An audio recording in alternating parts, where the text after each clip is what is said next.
What's going on, guys? Maxwell here. Hopefully you guys can hear me through these headphones. Hopefully the audio quality is the same. But basically, God spoke to me recently, really just today. He wanted me to speak to me about how your life changes the more that you get in your presence. And by that, I'm also referring to when you make it a priority to be in His presence constantly, like every second, every minute of the day. And by that, I'm not saying that with the instance like, oh, I've completely mastered that. No, like this was just a revelation that I just received recently, because yesterday I was in, would say, my lowest period mentally, because the spiritual warfare was at an all-time high, and the enemy knew that what, just like with anybody, what God has for us in our lives, the enemy is scared of that. The enemy does not want God to fulfill what He has for our lives, and that revelation has made me think that. Sorry, I thought there was like somebody running behind me. That revelation made me think that the more that it's sort of the same way of how you get in the flow state when doing work. It's similarly with getting in the spirit, though. The moment that you can master how to get in the spirit and just like you find what the key is to getting in the spirit, the more that it's for Christians who have seen this everywhere. It sounds obvious, but the more that you will be in the spirit, you will be in His presence, and it is achievable to be in His presence constantly. Like the more determination you have to be in His presence constantly, the more that you will live a blissful life, and the more that the goals and aspirations that God has for your life will inevitably come to pass. And similarly, what I mentioned earlier, that's not to say I've completely mastered it. Like, this is just really the beginning. I've probably known this before, like the concept of being in the spirit. Like, obviously I've known that. That's what I meant to say. But this new revelation of that, to be in the spirit is to realize that it is to find that moment, that second when you realize, hey, I am living in the flesh, and that is going to reap correction. The more that those seconds add up, the more that I allow those seconds to add up, the more that those minutes add up, the more that those hours add up, the more the easier it is for me to sin on that day. And by that, I just mean the more that it is easier for us to make mistakes that will cause us to displease God. And of course, not to say that I'm mentioning this like I'm some superhuman. No, I have sinned. I've sinned in my past. Just obviously when I used to struggle with lust. And time again, I do still get lustful thoughts, but I've realized that everything is spiritual. Everything comes from how much that you feed the spirit and how much you feed the flesh. Because just today I was reminded. So probably I don't want to get too much into the topic, because people have already seen this topic from constantly, so it's like I don't want to go down the rabbit hole, of course, but people know the current events. I'll just say what happened on Saturday, And it's so easy to get into that rabbit hole of watching videos and just constantly kind of feeding our flesh of what's the next thing, what's the next thing, what's the next thing, what's the next thing. It comes with anything on YouTube, but it also made me think of God doesn't want us to sit around and consume content. He wants us to create it, and that was just a wake-up call for me with this video. God doesn't want us to consistently watching things that feed what that feed what we want to hear, or that feed a particular rhetoric. I'll just say, like, it's easy, it's all about putting him first. It's not about putting ourselves first. It's not about saying, you know what, forget God, I'm going to eat all this ice cream, and not take care of my temple. And obviously for myself, I have work to do that. I have work to do when it comes to control with what I eat. But the reason why I mention that is because the moment that you have that discernment and saying, hey, this is exactly what I need to work on, that's the moment that you are making progress to, getting closer to him. And the more progress you can make it with living in the Spirit. Because if you don't have that awareness at all, you will not grow in the Spirit. But the more that you consistently seek him and how to grow the Spirit, because growing in the Spirit doesn't happen overnight. It comes with humbleness, it comes with patience, it comes with accepting what God has in your life, what God's plan is in your life. Because I've mentioned this in the other video, I'm not mentioning this for the sake of attention, but I'm mentioning this for the reality. Like, it's easy for me to kind of wave my finger at God, like, oh my gosh, God, how come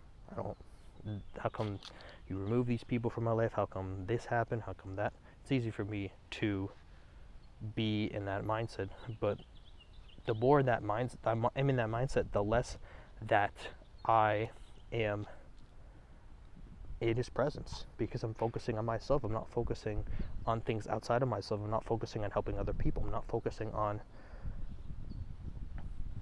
doing the greater good for his kingdom. The more that I think within my own head, which, to be honest, it's gotten better, but it does happen often, especially these past couple months.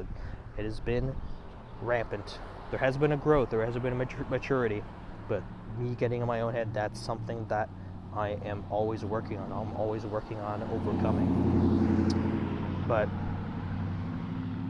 that is to say that the fact that I have this awareness to come out and say, hey, I'm imperfect, but I am consistently seeking his glory, and I can see that he is working in my life little by little, and I can feel it adding up, then, I'm going to keep going.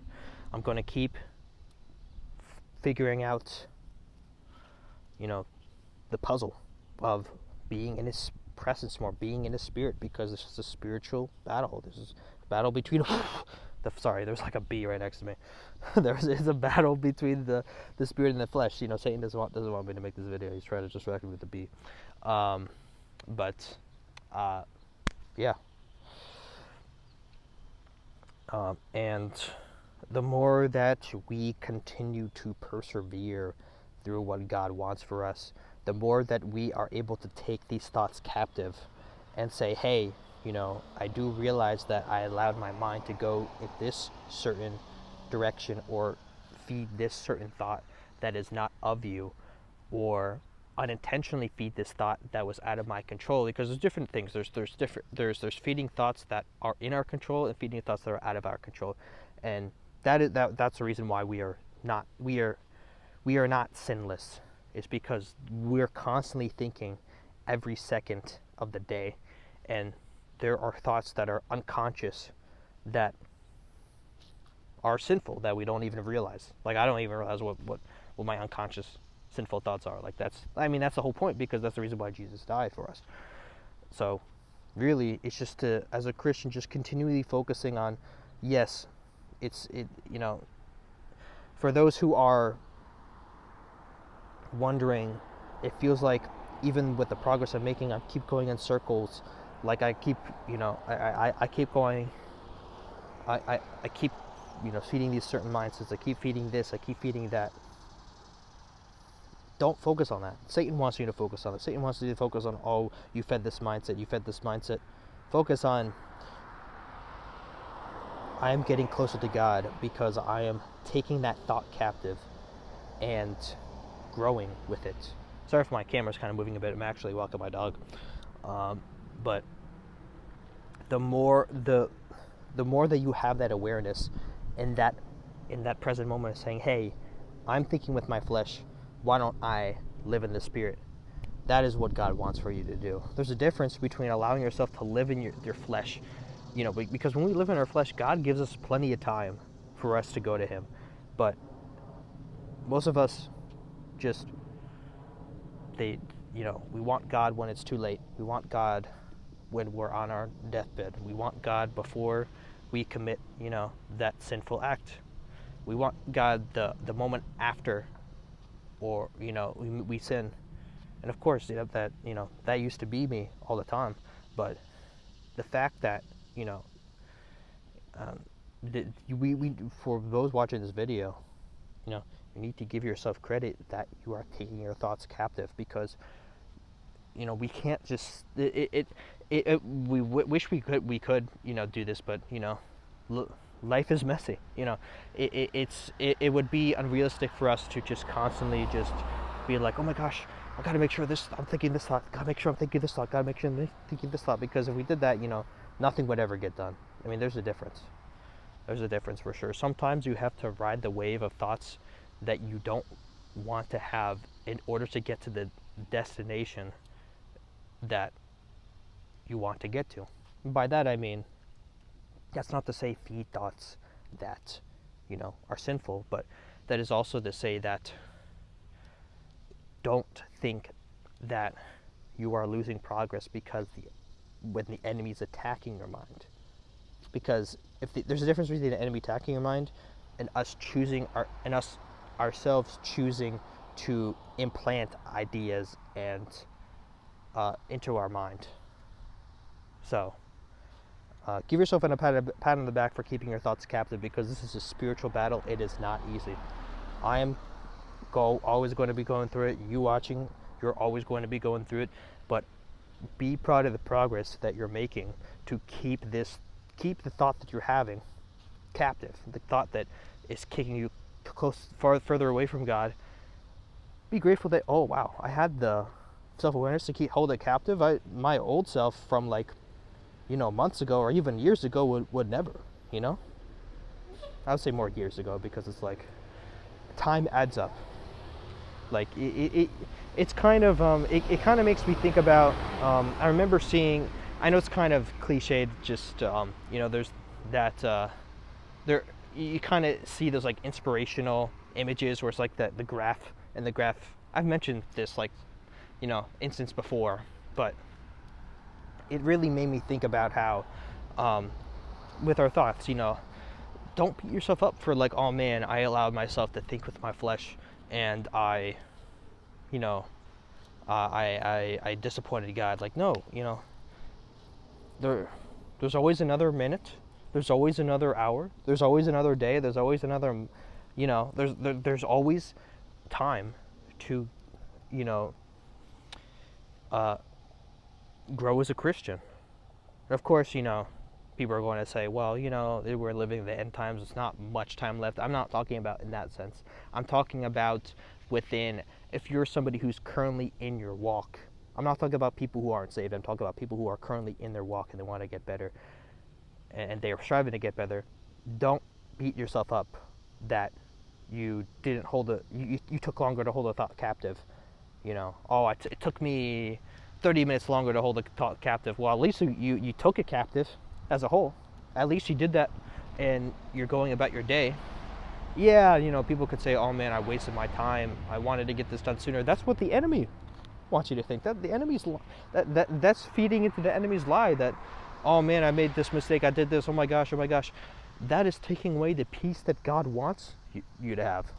So be grateful that God has given you this act of discernment, this ability to keep your thoughts captive, because He is proud of you with every little progress that you are making on your walk with Him. God bless you, and have a blessed rest of the day. Never stop being in His presence, and keep going with the fight. He will be back soon.